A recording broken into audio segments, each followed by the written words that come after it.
오늘은 데살로니가전서 2장 말씀드리겠습니다. 서신서, 사도행전하고 서신서를 볼 때 아주 중요한 것이 서신서에서 보면은 이제 복음을 상세하게 풀어줘요.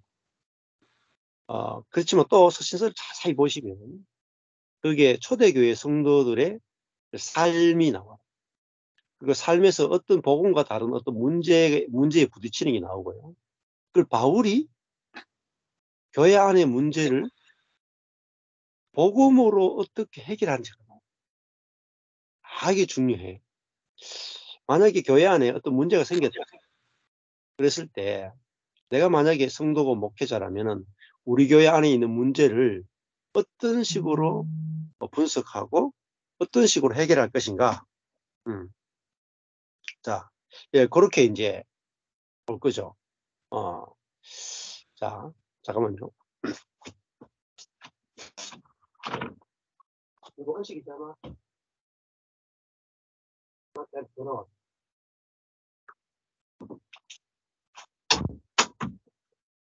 죄송합니다. 전화가 와가지고. 교회 안에 문제가 생기면 우리는 당장 교회 헌법을 들고 또 우리 교회가 지금까지 어떻게 했는지를 가지고 나온다거나 상식을 가지고 그 문제를 해결하려고 하죠. 그러면 100번 실패합니다. 그래서 우리가 저도 성경을 하나님께서 열어주실 때 진짜 제가 땅을 쳤어요. 왜 땅을 쳤느냐면 성경이 있잖아요. 교회 안에 문제가 생겼을 때 사도 바울이 교회 안의 문제를 어떤 식으로 해결했는지가 다 나와요. 다. 샘플이 다. 그래서 근데 말씀대로 하는 교회가 없거든요. 교회 안에 문제가 있을 때 사도 바울이 했던 것처럼 문제를 해결하는 교회를 본 적이 없어요. 거의. 네. 그래서 잘 이렇게 서신서 한 권을 통으로 잘 이렇게 보시면 우리가 문제를 해결하는 방법하고 사도 바울이 문제를 해결하는 방법이 다릅니다. 그러니까 사도 바울은 크게 보면은 어떤 문제가 있을 때 이 문제가 있다라고 그 문제를 율법적으로 하라 하지 말라로 또 선악의 지식으로 문제를 해결하지 않아요. 어떤 문제가 있을 때 제일 먼저는 무슨 이야기하냐? 복음을 이야기해요. 앞부분, 서신서 앞부분에서 여러분은 거룩한 자고 온전한 자고 여러분은 하나님께서 부른 자들이고 이렇게 하나님이 하신 일을 쭉 설명하면서 온전하다부터 설명을 쭉 해요. 여러분이 온전하기 때문에 이런 삶이 나와야 된다. 이게 사도 바울이 문제를 접근하는 방식이에요. 그래서 복음의 패턴을 잘 보셔야 돼요. 그래서 서신서를 볼 때 앞부분은 교리, 뒷부분은 적용 나오죠. 근데 우리는 앞부분에 교리 빼먹어버리고 적용을 바로 들어가요. 그러면 율법주의에 빠집니다. 그래서 어떤 문제가 생기든지 복음부터 설명해야 돼요. 복음. 그리고 적용이 나오죠. 예를 들면 이런 겁니다. 성도가 어떤 더러운 짓을 했어요. 그러면 우리는 어떻게 해요? 네? 당신이 어떻게 그렇게 더러운 짓을 하느냐. 그리스도인으로서 깨끗하게 살아야 된다. 이렇게 이야기할 거란 말입니다. 근데 바울은 그렇게 접근하지 않아요. 바울은 당신은 거룩합니다. 당신은 이미 그리스도의 하나님의 성전이 되었습니다. 그렇게 먼저 복음부터 설명해요. 당신은 이미 그리스도의 생명이 있는 완전한 사람입니다. 그런데 당신에게서 이런 행동이 나오는 것은 당신의 하나님이 이루어 놓으신 속사람의 정체성과 맞지 않습니다. 네.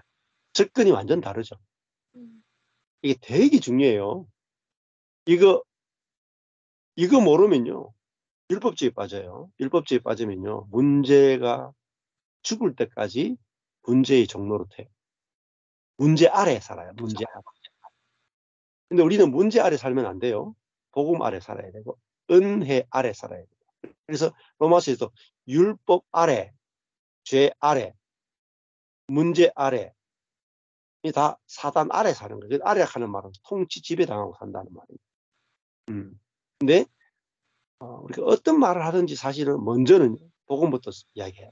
어떤 사람에게든 내 자신에게든지 어떤 사람에게든지 복음부터 설명해요. 자, 여기가 만약 그리스도인이 간음을 했다 했습니다. 예를 들어서 간음을 했다. 간음을 했다. 그러면은 내가 내 자신에게도 내가 만약 간음을 했으면 내가 목사인데 간음했다 치면 얼마나 정죄감이 심하겠어. 죄책감도 심하고 내가 내 자신이 용서가 안 될 수도 있죠. 근데 어떻게 해야 돼요? 첫 번째는 하나님 나를 거룩하게 하시니 감사하고 나를 그렇게 간음한 나는 그리스도와 함께 죽은 나죠.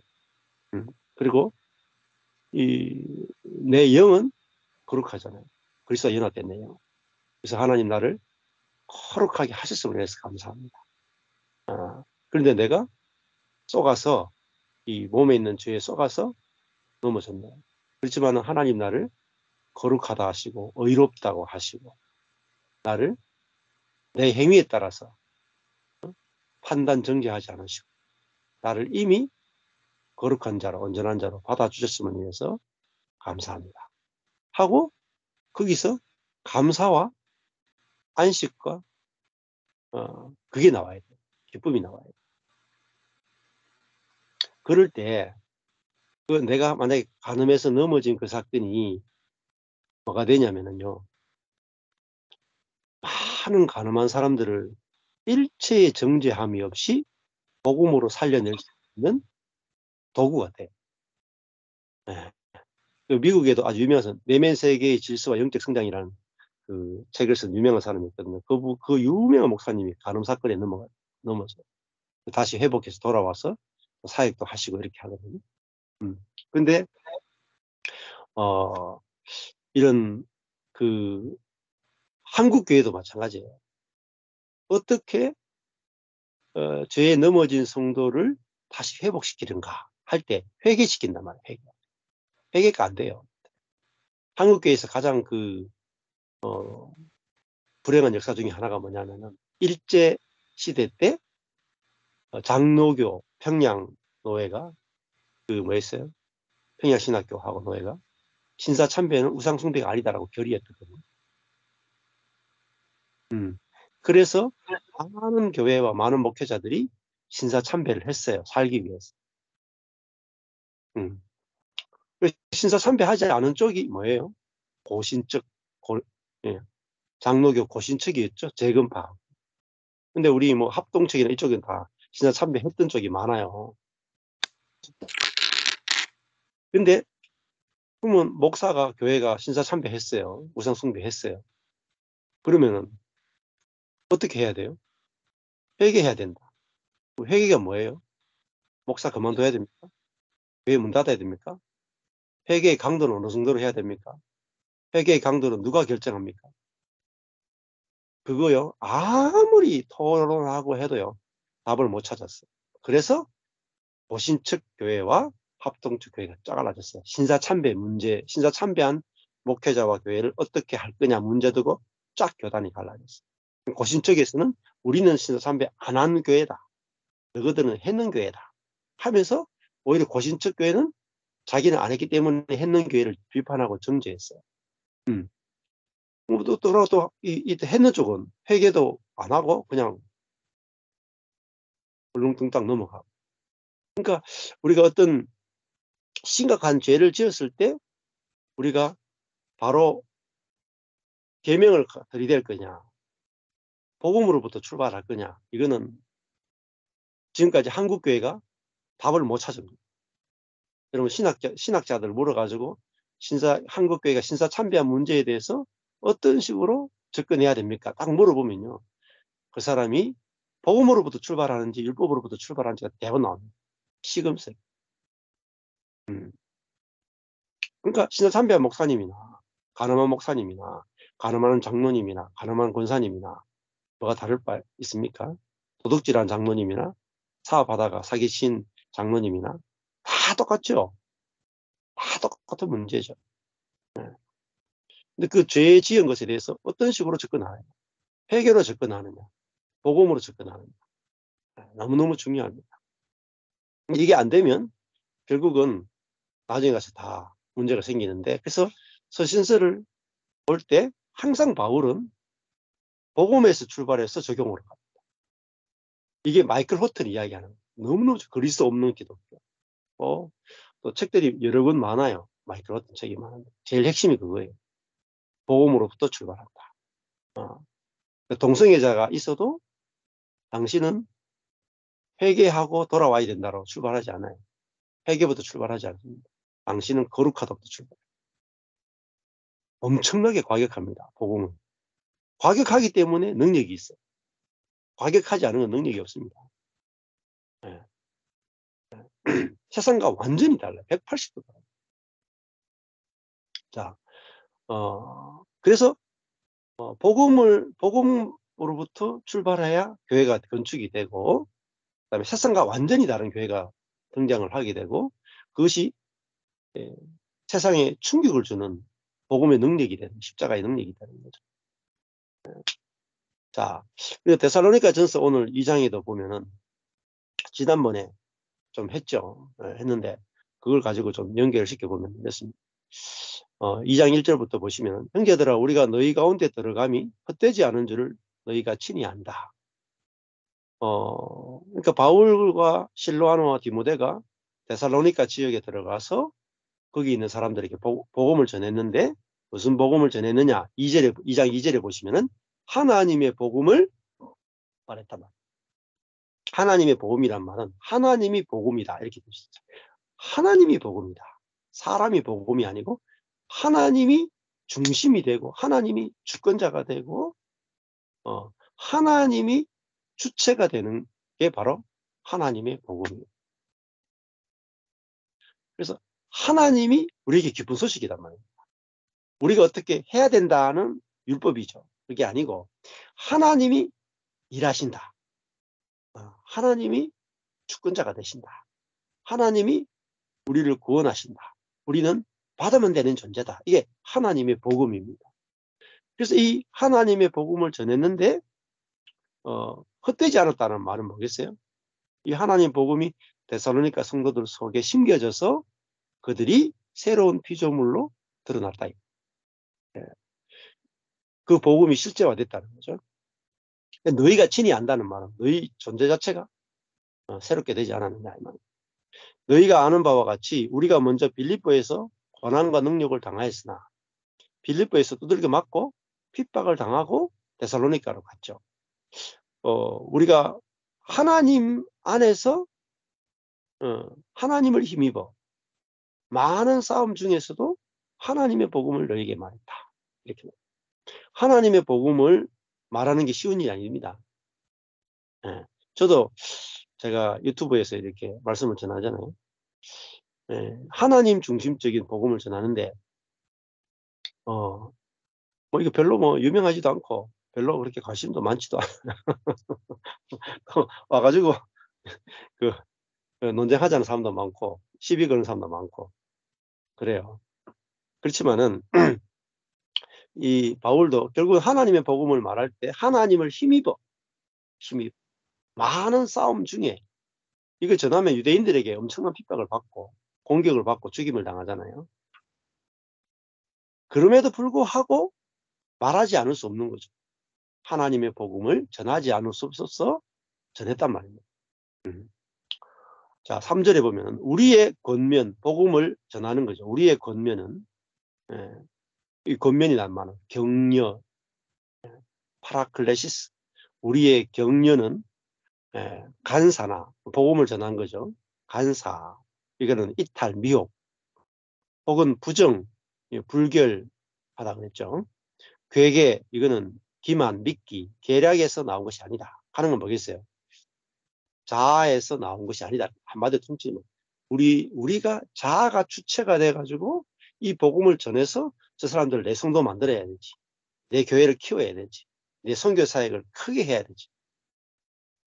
예. 그러니까 복음을 전하는 것으로 선교하는 것으로 사업을 하는 사람이 무진장 많습니다. 예. 선교 헌금 쫙 받아가지고 선교회를 크게 만들죠. 예. 나중에는 성도가 별로 없는데 싹 그 모든 재산을 그냥 자기 것으로 해가 가는 사람도 많아요.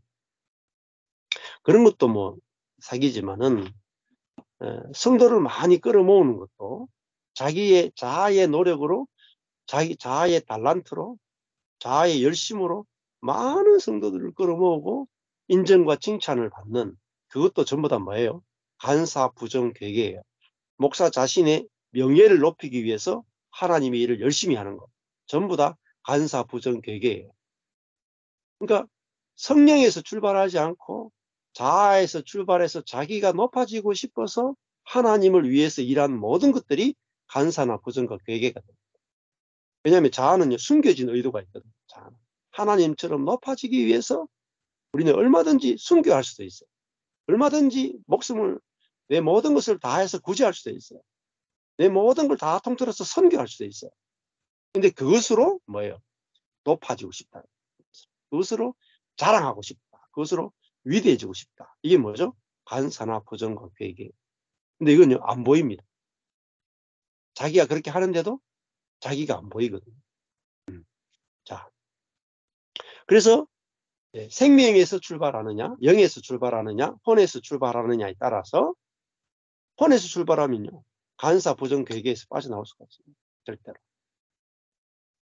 그래서 사도 바울이 주체가 바뀐 게 중요해요. 주체가. 내가 죽고 그리스도가 산다. 그래서 그리스도가 먼저 시작할 때 자기는 따라가는 그 삶을 바울이 살게 되죠. 그것이 바울에게도 그 기쁨이었단 말이에요. 4절에 오직 하나님의 옳게 여기심을 입어 복음 전할 부탁을 받았다.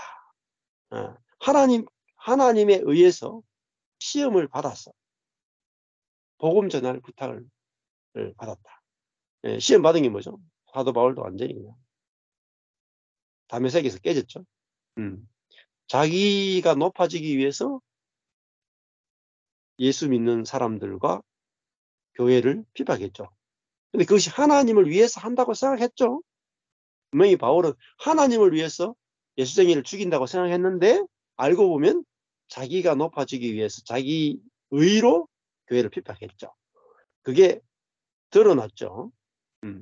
드러나면서 자기가 쏘갔구나 알게 되는 거예요. 자기에게 쏘갔고 자기 속에 있는 사단에게 쏘갔구나 알게 되면서 사단은, 이 바울은 내가 주체가 돼서 내가 하나님을 위해서 일하는 그것이 가짜고 그게 옛사람이구나 알게 된 거죠. 그리고 나서 뭐죠? 그게 옳게 여기심을 받았다는 말이에요. 시험 받았단 말이에요. 테스트, 하나님 테스트를 받고 그다음에 복음 전할 부탁을 받았다는 말은 그런 자기를 높이기 위해서 하나님을 위해서 교회를 핍박한 자기에게 부활의 복음, 십자가의 복음이 왔잖아요.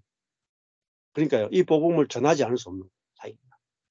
자기가 잘해서 복음을 받은 게 아니라 교회를 핍박했는데 오히려 은혜가 왔단 말이에요. 큰 은혜가 왔단 말이에요. 하나님을 대적했는데 더 큰 은혜가 왔단 말이에요. 그러니까 뭐죠? 이게 복음 전할 부탁을 받은 거죠. 자기가 뭐 잘해서 복음을 받았으면 자기 자랑할 건데 자기 자랑할 게 하나도 없죠. 바울은. 그래서 하나님이 나를 불렀다가 되는 거죠. 그렇죠? 불렀다. 왜냐하면 자기가 하나님께 헌신한 게 아니고 자기는 다메섹에서 넘어가면서 교회를 핍박하러 갔는데 하나님 쪽에서 찾아오셨단 말이에요. 그게 부르심이에요. 그 부르심은요, 전적 은혜란 말이에요. 전적 은혜. 그러니까 전적 은혜를 입으니까 뭐죠? 내가 하나님이 이 은혜를 전하도록 나를 부르셨구나가 됐단 말이에요. 그게 뭐죠? 복음 전할 부탁을 받았단 말이죠. 저도 마찬가지예요. 제가 이 복음을 머리로 알거나 이 복음을 알기 위해서 기도했거나 금식했거나 일절 없어요. 오히려 율법적인 목회를 했기 때문에 하나님께서 저게 하나님을 대적했기 때문에 오히려 뒤집어가지고 저게 은혜를 베푸셨다는 걸 알게 된 거예요. 그래서 너무 감격이 된단 말이에요. 네. 죄가 더한 곳에 심판이 더한 줄 알았더니 죄가 더한 곳에 은혜가 더하더라. 이걸 은혜 하나님을 경험한 거예요. 그러니까 이 은혜 하나님을 전하는 일을 하지 않을 수가 없는 거죠.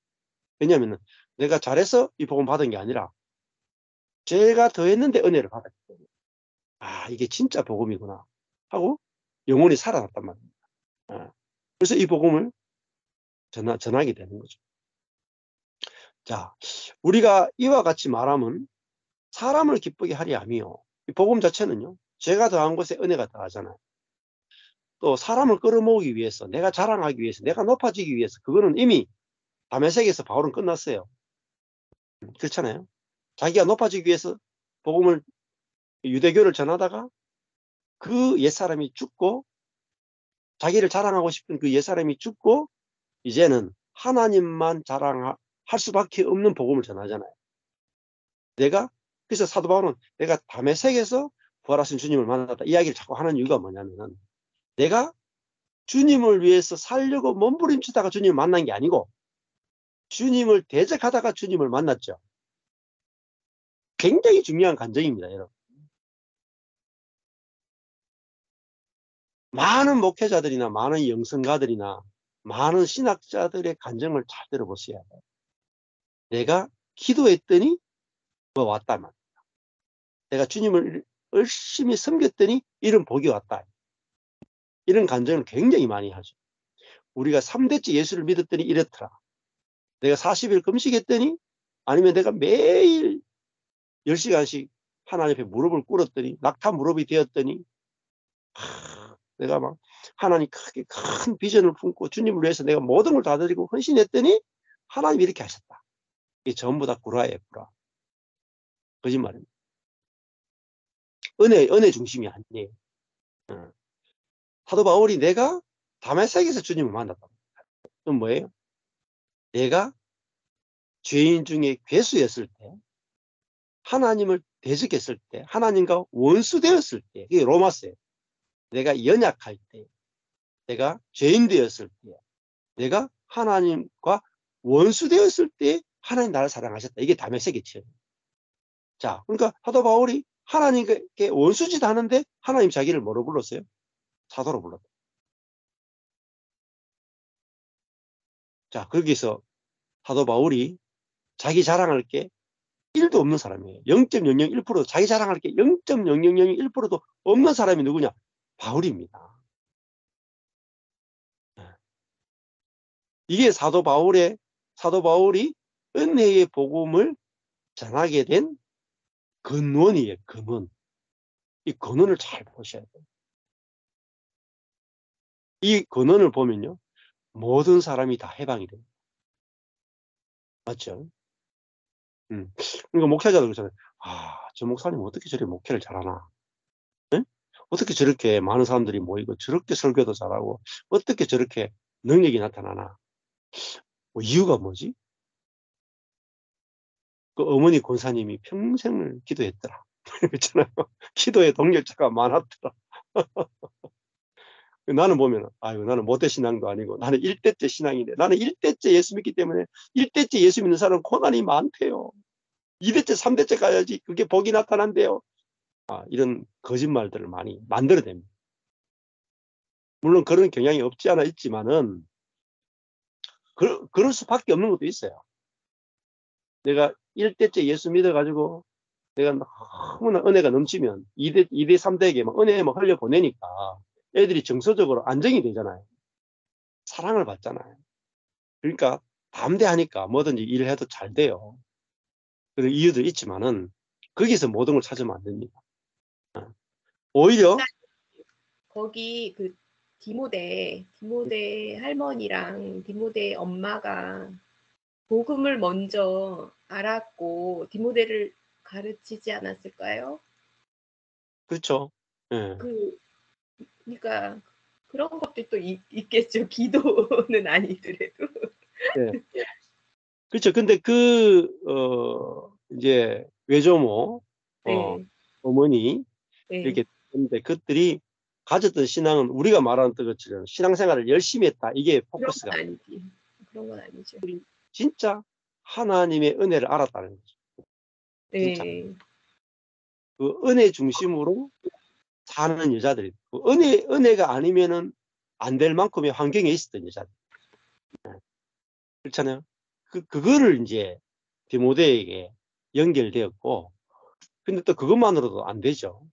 디모데가 그 상황에서도 바울을 만나야 복음을 또 만나게 되는 거죠. 그래서 일단은 바울이 자기 윗대가 하나님을 잘 믿었기 때문에 바울이 다메섹에서 하나님 만난 게 아니죠. 이게 너무 중요한 거예요. 그러니까 포인트가 내가 예수 잘 믿으면 우리 자녀들이 훨씬 더 하나님 안에서 평안이나 안식이나 많이 누려요. 그건 맞아요. 그렇지만은 그거는요, 일부분이에요. 그거보다 더 큰 은혜가 있어요. 더 큰 은혜는 뭐냐면은 죄가 더한 곳에 은혜가 다하다 하는 이 은혜만큼 되질 못해. 이 은혜가 어마무시한 은혜고, 이 은혜는요, 모든 죽음의 자리에서 우리를 살려내. 어떤 사람이 다 살려내거든요. 예를 들어서 부모가 마약 중독자다. 그 자녀들이 잘 될까요? 안 될 거라고 생각하죠. 아니, 하나님의 은혜는요, 부모가 마약 중독자니까 자녀들이 더 잘 될 수도 있어요. 더 잘 돼요. 이게 복음의 파워예요. 파워. 네. 그러니까 진짜 이 은혜의 복음을 딱 알게 되면 제일 중요한 게 뭐냐면 사람을 자랑하는 게 없어져요. 사람을 자랑하는. 이게 고린도 전후세요. 사람을 자랑하지 말라. 근데 이 부분에서 나중에 되면요, 다 걸립니다. 지금 뭐 예를 들면 한국에요, 이단이 많은 이유가 뭔지 아세요? 사람을 자랑하기 때문에. 사람을. 한국교회가 은혜가 식고 열정이 식는 이유가 뭔지 아세요? 사람을 자랑하기 때문에. 여기에 전부 다 빠져있단 말이에요. 네. 자, 그러니까 여기 보면 우리가 이와 같이 말하면 사람을 기쁘게 하려 함이 아니요. 오직 우리 마음을 감찰하시는 하나님을 기쁘시게 하려 합니다. 여기서 사람을 기쁘게 하려 함이 아니라는 말은 자기 자신을 기쁘게 하려 함이 아니다. 자기를 기쁘게 하기 위해서 복음을 전하는 게 아니라 오직 하나님을 기쁘시게 하려고 하는 동기로 한다. 이게 뭐죠? 진짜 성령으로 한다. 성령으로.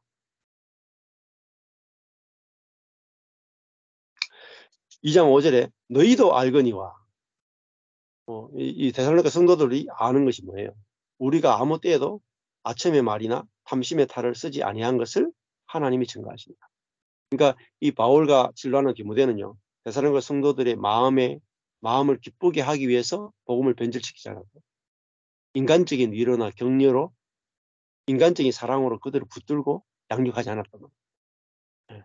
오직 복음으로 복음을 전하고, 그들이 거기서 내침을 당한다 할지라도 하나님의 하나님의 복음을 변개시키지 않았다. 그래서 완전하게 복음만을 전했다. 여기서 중요한 것이 탐심의 탈, 탐욕의 탈을 쓰지 않았다. 그러니까 다른 말 하면 뭐겠어요?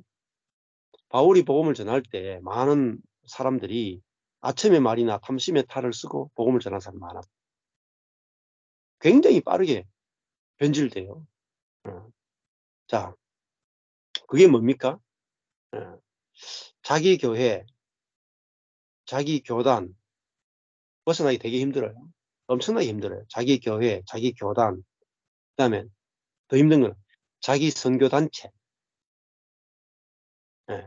자기 선교회, 자기 목회, 뭐 능력 목회, 선을 추구하는 목회, 그다음에 선교를 추구하고 막 세력을 과시하고 하나님을 위해서 우리 단체는 어마무시한 일을 한다.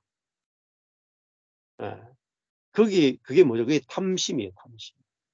우리가 하나님을 위해서 이만큼 위대한 일을 한다. 이게 탐심이죠. 그 말은 뭐겠어요? 다른 단체나 다른 교회와 우리를 구별시키고 우리 자신을 높이는 거죠. 이게 전부 다 자기 자랑입니다. 근데 이것이 결국은 뭐죠? 교회가 어린아이 상태에 머무르게 해요. 어린아이. 생명이 못 자라게 합니다.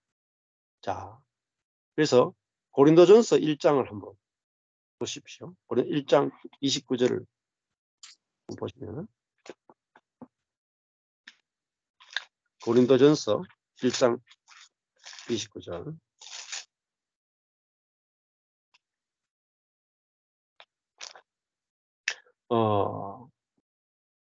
하나님 28절에 보시면 제 이제 우리말 성경인데요. 하나님께서는 잘난 체 하는 것들을 없애시려고, 이게 중요해요. 잘난 체 하는 것들을 없애시려고 세상에 천한 것들과 멸시받는 것들과 아무것도 아닌 것들을 택하셨습니다. 아무것도 아닌 것들을 택했단 말이에요. 우리가 하나님께 선택받았다는 것은 뭐죠? 대부분 다 천하고 멸시받고 아무것도 아닌 것들에 속했기 때문에 우리가 선택받았다는 거예요. 그렇죠? 그러니까 우리가 천하고 멸시받고 아무것도 아닌 것이 굉장히 좋은 거죠. 선택받을 수 있는 너무너무 좋은 조건이라는 겁니다. 왜냐하면 이렇게 나와요. 왜냐하면 이는 어떤 사르크스라도 육이라도 하나님 앞에서요 자랑하지 못하게 하려. 이 자랑하지 못하는 것이 너무너무너무 중요해요. 이게 어떤 사람이라도 하나님 앞에서요 자랑하지 못하게 하려고 해요. 하나님이 일부러 자기 앞에서 자랑하지 못하게 하기 위해서 천하고 멸시받고 없는 것들을 선택했어요. 근데 선택하고 나면 사람은 뭐예요? 내가 하나님께 선택받은 사람이야. 그러니까 뭘 보고 나를 선택했겠어? 응? 나의 헌신과 나의 선함과 나의 경건과 나의 열정을 보고, 나의 믿음을 보고 선택하지 않았겠어? 이렇게 넘어지는 거예요. 이게 썩는 겁니다. 왜 선택했어요? 천하니까 선택했다니까요. 멸시받는 거니까 선택했고요. 아무것도 아닌 거라고 선택했다니. 원수 같은 짓만 하니까 선택했다니. 이게 출발이에요, 출발. 은혜의 복음의 출발입니다. 출발해서 벗어나면 다 타락합니다. 그러니까 예를 들어가지고 주기철 손양원 목사님 하나님 왜 선택했을 것 같아요? 천하고 멸시받고 아무것도 아닌 거라고 선택한 거예요. 워치만님 왜 선택했겠어요? 천하고 멸시받고 아무것도 아닌 걸 선택했다. 잔느기 형 왜 선택했겠어요? 아무것도 아닌 거라고 선택했다. 베드로도 바울도 원수 같은 짓만 하니까 선택했다니까요. 그래서 자기 자랑이 없도록 만들었다니까요. 이게 그래서 아무도 어떤 육체라도 어떤 사람이라도 하나님 앞에 자기 자랑 못하게 하는 거, 이게 뭐죠? 그래야 하나가 된단 말입니다. 형제와 형제가 하나 되는 것은 자랑이 있으면 절대 하나가 안 돼요. 경건이건 지식이건 은사건 재능이건 성취건 어떤 것도 자랑이 있으면 교회는 분열됩니다. 이게 은혜의 복음. 여기서 빗나가요. 고린도전서를 모르면요, 로마서 아무리 박사가 돼도 빗나갑니다. 네. 그래서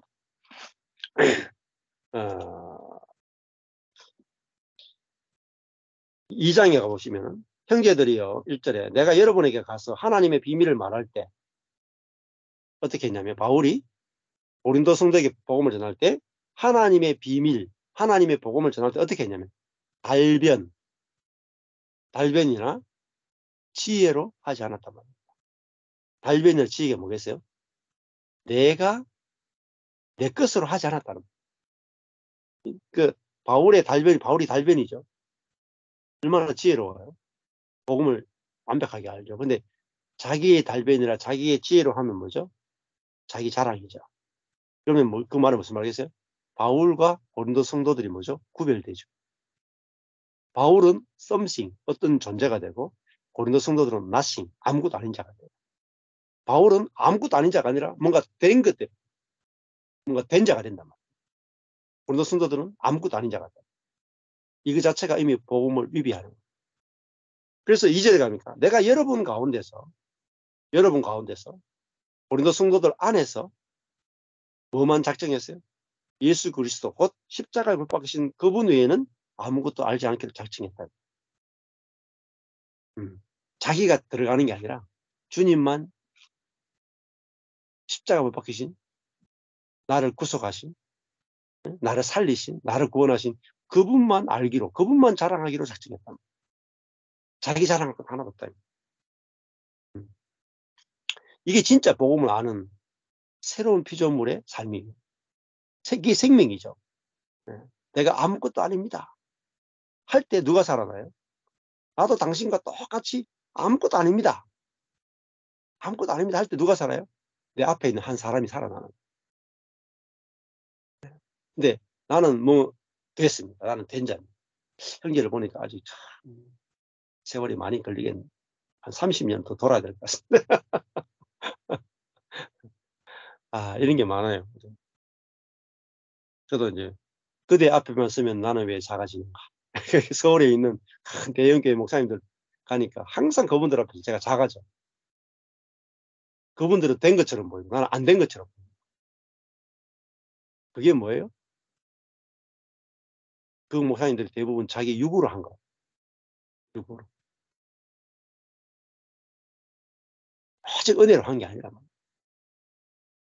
그 뭐 예를 들면 옥하나 목사님. 그 광인론 아닙니까? 제자 훈련에 미쳐야 된다. 미쳐야 된다.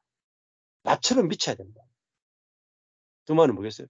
자기의 미침을 자랑했다. 복음을 위해서 나는 이만큼 미쳤다. 여러분은 얼마나 미쳤냐? 가슴이 안 뛰어요. 내가 미친 만큼 여러분은 미쳐야 됩니다. 이런 사람. 아멘! 정말 미칠 노릇하는 미칠 노릇. 미친 짓입니다. 미친 짓. 제가 왜 옥하는 목사니까 하냐면은 대표이기 때문에 대표. 그분에 대해서 억가심정이 있어 그런 게 아니에요. 그분이 높아진 만큼 그분을 까야 돼. 그래야 옥하는 목사님이나 되나? 같다 이 말입니다. 같다. 이게 복음의 세계래. 위대한 사람이 한 명도 없는 거예요. 위대한 사람. 자, 그래서 고린도전서 1장 20일 아무 육체라도 하나님 앞에 자랑하지 못하게 하랍니다. 이게 하나님 중심이죠. 고린도전서 3장 7절을 보십시오. 거기 보면은 고린도전서에 보시면은 3장에 가보면은 3장 5절부터 보시면 그러면 아볼로는 무엇이고 바울은 무엇입니까? 이게 고린도 교회의 굉장히 문제다. 바울이 위대하냐? 아볼로가 위대하냐? 누가 더 하나님 더 위대하게 쓰시는 사람이냐? 여기에 막 노선을 만들어줬다. 난 바울 파냐 아볼로 파냐. 근데 바울은 아볼로가 뭐고 바울은 뭐냐? 여러분을 믿게 한 일꾼일 뿐입니다. 아무것도 아니다. 그들은 주께서 각각 맡겨주신 대로 일할 뿐입니다. 주님이 시키는 종에 불과하다. 나는 심고 아볼로는 물 주었다. 그러나 오직 자라게 하시는 분은 하나님 분이다. 그러니까 사역자는요, 일꾼일 뿐이에요. 제가 여기서 복음을 막 나누어도요, 제가 여러분을 자라게 할 수는 없어요.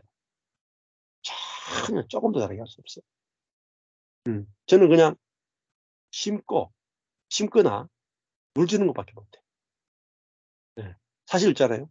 농부도 그래요. 농부도 밭에 심고 물 주죠. 심고 물은 줄 수는 있어도 자라게 할 수는 없어요. 그걸 알아요. 자라게 하는 분은요, 하나님. 근데 농부는요, 내가 심었고 내가 물을 줬으니까 내 거라고 생각하죠. 그렇죠? 그게 농부의 착각이에요. 농부는 그 씨앗 안에 있는 생명은 누구 거예요? 하나님 거잖아요. 그 생명이 있는 씨앗을 안 주면 농부는 심을 수도 없고 물을 줘봤자 핸드폰 하나 심고 핸드폰에 물 줘봤자 안 자라죠. 하나님이 씨앗이라고 생명을 줬으니까 심을 수 있잖아요. 생명을 줬으니까 심을 수 있고 생명이 있으니까 물을 주니까 자라는 거잖아요. 그러니까 생명 주신 주님이 다 하신 거죠. 그렇잖아요. 복음도 마찬가지죠. 하나님이 바울에게 하나님의 복음을 깨닫게 하셨죠. 복음 자체가 하나님의 것이죠. 하나님의 복음이죠. 하나님의 복음을 심거나 하나님의 복음을 뿌리지 않고는, 또 하나님이 자라게 하지 않고는 자랄 수가 없어요. 그래서 이걸 아는 게 너무너무 중요합니다. 자, 그래서 심는 이나 물 주는 이는 아무것도 아니로다. 이게 중요해. 아무것도 아니라. 오직 자라게 하시는 하나님뿐이다. 그리고 고린도전서 3장 7절이에요. 또 고린도전서 3장 21절에서 23절을 보십시오. 3장 21절에 23절. 누구든지, 그러므로 누구든지 사람에 관한 것을 자랑하지 마십시오. 나오죠? 누구든지 사람에 관한 것을 자랑하지 마십시오. 야, 이재록 목사 대단하다. 조영기 목사 대단하다. 하영교 목사 대단하다. 어떤 목사 대단하다. 심지어 워치만 니가 대단하다. 잔느기용이 대단하다. 이게 아니에요. 하나님이 잔느기용이건 워치만 니건 조영기 목사건 어떤 사람이건 하나님이 그 사람을 쓰시는 거예요. 주체가 하나님이죠. 그런데 하나님이 나도 쓰시죠. 그러니까 목동을 불러서 왕을 왕으로 쓰시잖아요. 쓰시는 분에게 달렸어요. 그렇잖아요. 그 회사 사장이 자기 능력이 있는 서울대 출신은 저기 이제 신입생, 그 신입사원으로 뽑고 자기 아들은 전문대 나왔는데 예를 들어가지고 부사장으로 앉힐 수도 있잖아요. 그는 주권자 나름이죠. 주권자. 그래서 내가 어느 위치에 있든 내가 복음을 아는 것도 주께서 주신 것이고 내가 어떤 위치에 있든지 다 주님이 주신 거예요. 그래서 주신 분을 자랑하는 거. 주신 분을 자랑하는 게 복음이고 받은 나를 자랑하는 게 이게 거짓이다. 여기서 빗나간단 말이에요. 처음에는요. 그렇죠. 저도 만약에 하나님 복음을 깨닫게 하셨어요. 이 복음을 전하죠. 전하면요. 이 복음이 전해질수록 뭐가 많이 전해지겠어요. 전철권 목사가 자꾸 전해진다. 전철권 목사. 제가 자꾸 자랑거리가 된다. 아, 저 목사님 대단하다. 어떻게 저렇게 사역하시나. 야,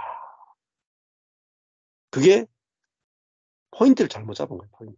하나님이 저 사람을 저렇게 하나님이 잔느기용을 저렇게 쓸 수 있다면 하나님이 누구든지 쓸 수 있다.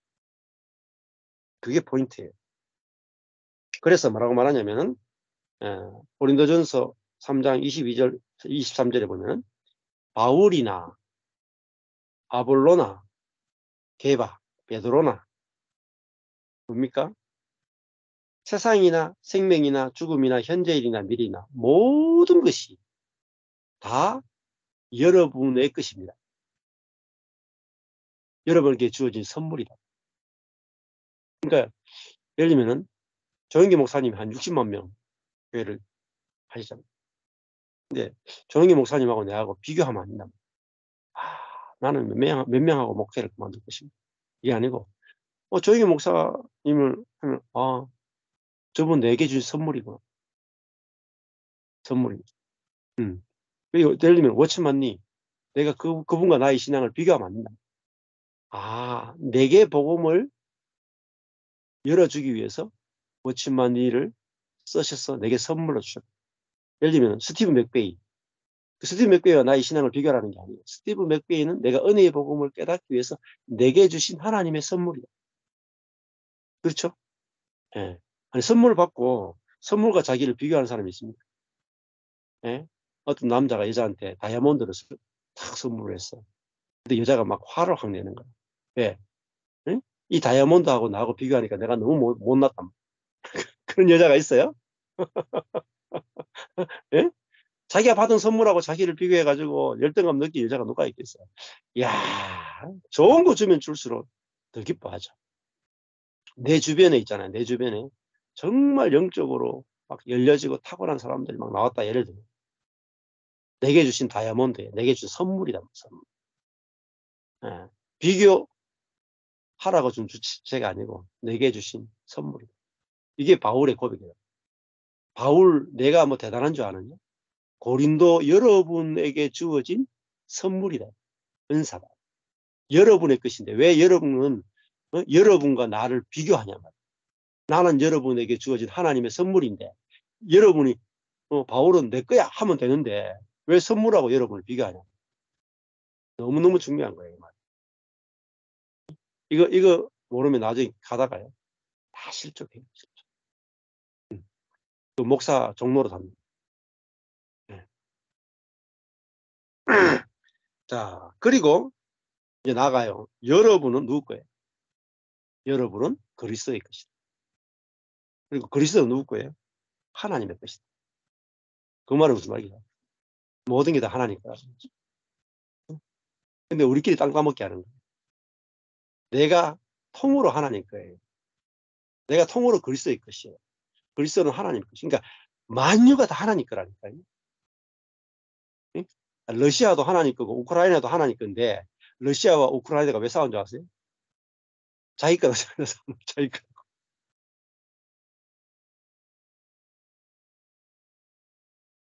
그러니까 필요 없는 싸움을 하는 거예요. 필요 없는 피를 흘린다. 시간 낭비단 말이에요. 안 그래요? 예. 저희는 이제 경산에 조그마한 교회잖아요. 옆에 보면 경산중앙교회라고 아주 큰 교회가 있어요. 경산에서 제일 큰, 한 몇천 명 모여요. 예. 경산중앙교회 목사하고 저 같은 목사하고 얼마나 비교가 되겠어요. 같은 노예예요. 같은 노예는 안 나가지만 비교가 되잖아요. 비교. 예. 근데요, 그 경산중앙교회는 제게 주어져서 제 거예요. 선물이에요. 하나님 제게 주신 선물이에요. 저는 그리스도의 것이고 그리스도는 하나님 것. 나도 하나님의 것이고 경산중앙교회도 하나님의 것이고 저는 경산중앙교회 가면 내 거라고 생각하고 잘 이용하고 있습니다. 예. 그렇죠? 이게 바울이 가르치는 거예요. 바울이. 여기서 다 넘어진단 말이에요. 신앙생활하다. 자, 그 다음에 마태복음 한번 가보시죠. 마태복음 20장. 마태복음 20장.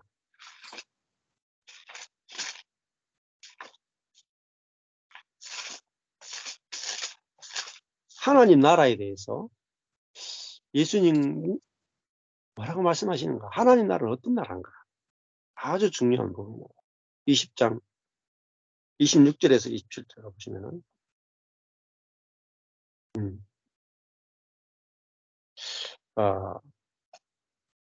26절 너희는 그렇게 해서는 안 된다. 오히려 누구든지 너희 중에서 큰 사람이 되려고 하는 사람은 너희를 섬기는 사람이 되어야 하고 누구든지 첫째가 되려고 하는 사람은 너희의 종이 되어야 한다. 그러니까 하나님 나라는 이렇게 뒤집어져 있단 말이야. 세상 나라하고 딱 뒤집어져 있는 거야. 근데 이 하나님 나라가 이 땅에 임했잖아요.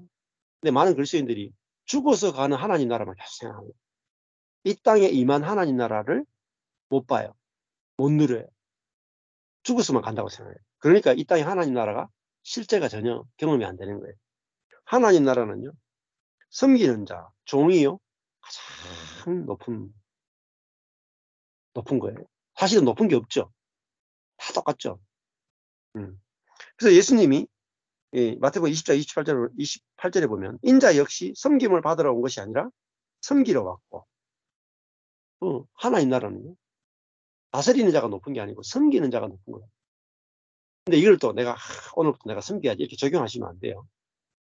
하나님 나라가 어떤 나라인지를 말하고 있고 이게 실제화되는 것은 다 성령으로만 실제가 되고 생명으로만 실제가 되는 거예요. 많은 사람을 위해 자기 목숨을 대성물로 주려고 왔다. 예수님 그렇게 말씀하시죠. 그 다음에 23장 8절에서 12절. 23장 8절에서 보시면은 여기 보면은 그러나 너희는 랍비라고 불려서는 안 된다. 너희 선생은 오직 한 분뿐이며 너희는 모두 형제들이기 때문이다. 자, 이 말씀이 형제교회 분들은 되게 좋아하시는 말씀이에요. 네? 너희는 랍비, 스승이라고 불려서는 안 되고 너희 선생은 오직 한 분밖에, 하나님 한 분밖에 없고 너희는 모두 형제들이다 하는 것은 높고 낮음이 전혀 없다라는 거예요. 자, 그래서 예를 들면 형제교회들은 모든 사람은 목회자 평신도가 없다. 모든 사람은 다 형제다. 이걸 이제 실제로 조직적으로 구현한 교회다 말입니다. 근데 자 안에서는요, 다 형제 이렇게 부르죠. 부르지만은 진짜 형제는 안 될 수가 있어요. 그래가지고 어떤 사람을 보면서 형제니 이렇게 부르고 어떤 사람은 형제야 이럴 수도 있단 말입니다. 그러니까 마음에서 이미 어떤 형제는 굉장히 존경하는 형제로 부를 수도 있고, 어떤 형제는 굉장히 무시하는 형제로 부를 수도 있죠. 그러니까 같은 랍비라 부르지 않고 또 목사라 부르지 않고 다 같이 똑같은 이름으로 형제라고 부른다고 해서 진짜 형제가 되느냐? 그건 아니에요. 그 정말 그게 알아져야 되는 게, 우리가 다 은혜 아래서 보면은 높고 낮은 자가 한 명도 없구나. 다 은혜로 된 것이구나. 여기에서 형제님 이렇게 나와야 돼요. 근데 말만 바뀐 거라. 우리는 목사를 인정하지 않습니다. 예를 들면 다 형제라고 부릅니다. 오늘부터 다 형제라고 부릅시다. 그거는 율법입니다. 그렇다고 형제가 전혀 안 돼요. 전혀. 내용이 있어야 된다. 내용이. 왜 형제라고 부르느냐. 형제. 이름은 형제라고 불러놓고 막 잘난 체 막 예쁜다만, 다른 형제보다 위에 있는 형제로, 다른 형제보다 난 더 탁월한 형제라고 막 자랑한다. 그러면 그건 형제가 아니에요. 이름은 형제인데 속은 스승이다. 랍비란 말이에요. 속이 형제라 해야 돼요. 겉이 형제만 되는 게 아니라 속이 형제라 해야 돼요. 자, 그래서 너희는 누구든지 땅에 있는 사람을 너희 아버지라 부르지 말라. 너희 아버지는 한 분뿐이시며 하늘에 계시다. 땅에 있는 사람을 아버지라 부르면 영적인 아버지. 이런 거 많죠. 교회 안에 이런 게 굉장히 많아요. 그리고 어떤 목사님, 어떤 분은 굉장히 막 추앙하고, 그리고 이게 이제 다 교회 안에서 누구나 다 똑같다 해놓고 어떤 한 사람은 예외를 둘 수가 있어요. 예를 들면 뭐 신천지나 이런 데 가도 다 똑같은 것 같은데 이만희만 특출하죠. 그것처럼 누구든지, 이건 이제 세상이란 말이에요. 세상이 들어온 거라면 아버지는 한 분뿐이시고 하늘에 계시다. 이제 하나님 중심으로 다 형제가 된다는 말은 하나님 빼고 다 같아 있다. 높고 낮음이 없는 거예요. 그래서 10절에 보면 너희는 지도자라고 불려서도 안 된다. 심지어 랍비라 불려서도 안 되고 아버지라 불려서도 안 되고 지도자라고 불려서도 안 된다. 너희 지도자는 그리스도 한 분이기 때문에 너희 중에 가장 큰 사람은 너희 종이 되어야 할 것이다. 누구든지 자기를 높이는 사람은 낮아지며 누구든지 자기를 낮추는 사람은 높아진다. 너희에게 화가 있을 것이다. 율법학자들과 바리새파 위선자들아, 너희는 사람들 앞에서 하늘나라 문을 닫아버렸다. 너희 자신만 들어가지 않을 뿐 아니라 들어가는 사람들마저 막고 있구나. 이렇게 이야기하고. 자, 그래서 은혜의 복음이 제대로 증거되는 것은 사람 자랑하는 것이 끝나고 이제는 성령과 생명 안에서, 은혜 안에서 차별이 없이 모든 사람이 다 하나님 중심으로 만나고, 우리 교회는, 모든 교회는, 어떤 단체든 하나님이 주인이시고 하나님의 것이고 하나님이 일하신다. 그래서 되게 중요해요. 하나님이 교회를 건축하신다. 하나님이 전도하신다. 하나님이 사람을 데려오신다. 그 주체가 하나님이 돼야 돼요. 이게 너무너무 중요해요. 가다가요, 이거 주체가 딱 바뀌죠. 하나님이 위대한 우리 종이신 목사님을 통해서 엄청난 일을 하신다. 그 주체가 하나님에서 종으로 바뀌어요. 수십 년 했던 신앙생활이에요. 하나님 빼버리고 위대한 하나님의 종 중심으로 가고, 그래서 완전히 다 떨어먹는 분들이 굉장히 많고. 그래서 워치만이나 이런 사람도 마찬가지인데 지금도 뭐 지방교회 가서는 워치만이 위트니스를 하면 깜빡 죽잖아요. 그것도 사실은 워치만이나 위트니스를 쓰시는 하나님을 포커스를 둬야 되는데 워치만이나 위트니스에 포커스 두면 지방교회가 죽어요. 오히려 죽습니다. 반대로 죽어요. 그래서 워치만이나 위트니스를 낮추고 하나님을 높여야 살아나요. 그래서 하나님이 어떻게 하시는가 보자. 제가 자주 말씀드리잖아요. 교회는 하나님이 홍해도 하나님 가르치고 10가지 재앙도 하나님이 보내시고 만다도 하나님이 내리시고 그죠? 반석에서 물을 내는 것도 하나님이시고 모세를 보내시는 분도 하나님이시죠. 모세가 자기가 헌신해서 온 게 아니에요. 하나님이 가기 싫다는 모세를 억지로 끌고 와서 보내셨죠. 하나님이 다 하셨고 하나님이 다 하신다. 이게 복음입니다. 그 안에서는 모세도 어린아이도 같은 거예요. 이게 하나님 중심이고 하나님이 주체가 된 것이고 하나님이 시작하시는 것이고 하나님이 근원이 되시는 거예요. 그래서 이런 말씀을 하나님이 뭐 노새를 시키든지 망아지를 시켜서도 말을 할 수도 있고 땅에 있는 돌들을 들어서라도 하나님 증거할 수 있다. 이 말 자체가 그 사람이 위대한 건 없단 말이에요. 우리는 다 아무것도 아니다. 여기서 아무것도 아니다 해서 뭐예요? 다 형제와 자매가 되는 거죠. 네. 우리가 뭔가가 하늘에 속한 존재가 되었죠. 그것도 뭐죠? 나의 어떠함 때문에 된 게 아니잖아요. 하늘에 안침받은 것도 오직 하나님의 은혜로 그리스도와 연합에 의해서 모든 사람에게 주어진 동일한 은혜와 축복입니다. 그래서 복음은 모든 사람이 동일한 존재고 동일한 은혜로 산다. 이걸 전할 때 뭐가 없어져요? 아첨이 없어지고 탐심이 없어져요. 탐심이라 하는 것이 얼마나 교회 속에 우리 개인 속에 깊이 들어온지 모릅니다. 이것이 다 무너질 때 높고 낮음이 없어지죠. 자, 부부도 하나 되는 게 쉬워요. 부부도 왜 하나 안 되느냐? 누가 옳고 그름이 생기잖아요. 누가 잘했고 못했고 있잖아요. 누가 높고 낮음이 있잖아요. 남자와 여자가 있잖아요. 전부 다 자기를 잘하는 거예요. 그것 때문에 하나가 안 되는 거죠. 그게 다 탐심이에요. 탐심. 그래서 내 생명조차도 내가 남자 된 것도 뭐 내가 뭐 잘나서 남자로 태어났습니까? 아니잖아요. 내가 못나서 여자로 태어났나요? 아니죠.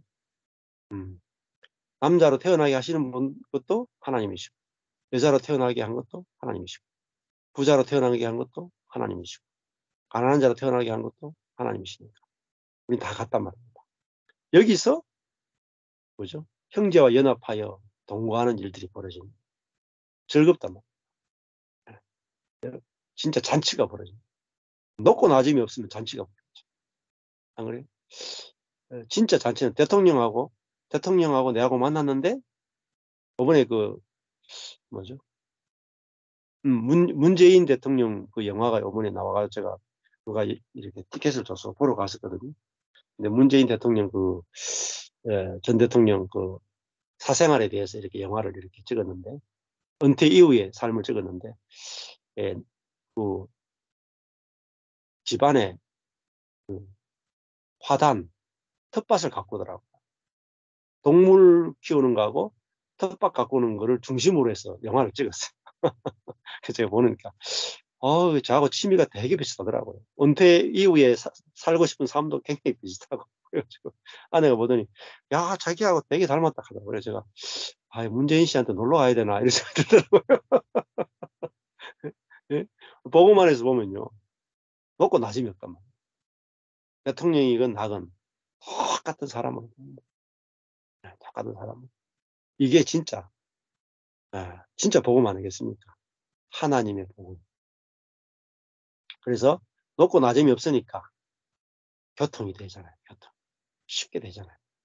근데 교통할 때 제일 걸림돌이 높고 낮음이 있어요. 예.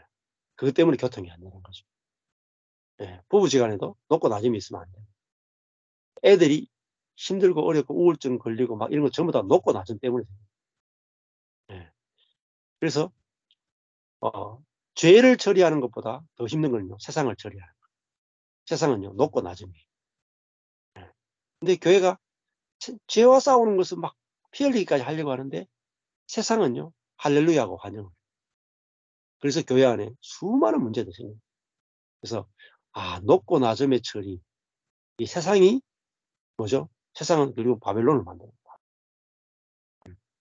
바벨론이 무너져야 뭐가 나와요? 하나님 나라가 나오는 거예요. 그래서 예수님이 하나님 나라는 높아지고자 하는 자는 낮아져야 되고 섬김을 받고자 하는 자는 섬기게 된다. 이 말은 무슨 말입니까? 그렇게 행동해라는 뜻이 아니 하나님 나라가 어떤 나라인지를 보여주는 거죠. 그래서 하나님이 우리를 낮추시고 하나님이 우리를 섬기는 자가 되게 하시는 것은 높아지는 모든 것들을 다 무너뜨리는 거예요. 그래서 미국에 있는 그 박시영 목사님 아까 전에 마태복음 그거 랍비 스승이라 하지 말라, 지도자라 하지 말라, 아버지라 하지 말라. 그것 때문에 깨졌잖아요. 네. 자식들한테 아빠의 권위를 주장하고 싶고, 그죠? 랍비, 목사라고 하는 권위를 주장하고 싶은데, 네.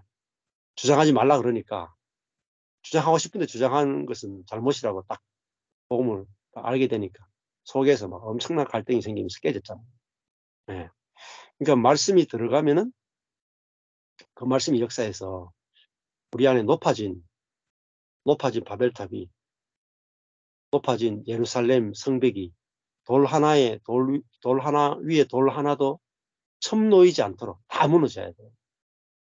네, 인간을 자랑하는 모든 것들이 다 무너지고 오직 은혜만 하나님만 자랑하는 그 안에서 이미 우리는 모두 가 하나란 말이에요. 이 복음 안에서 우리가 더 누리고 만나고 교통하시면 좋겠습니다. 네, 감사합니다.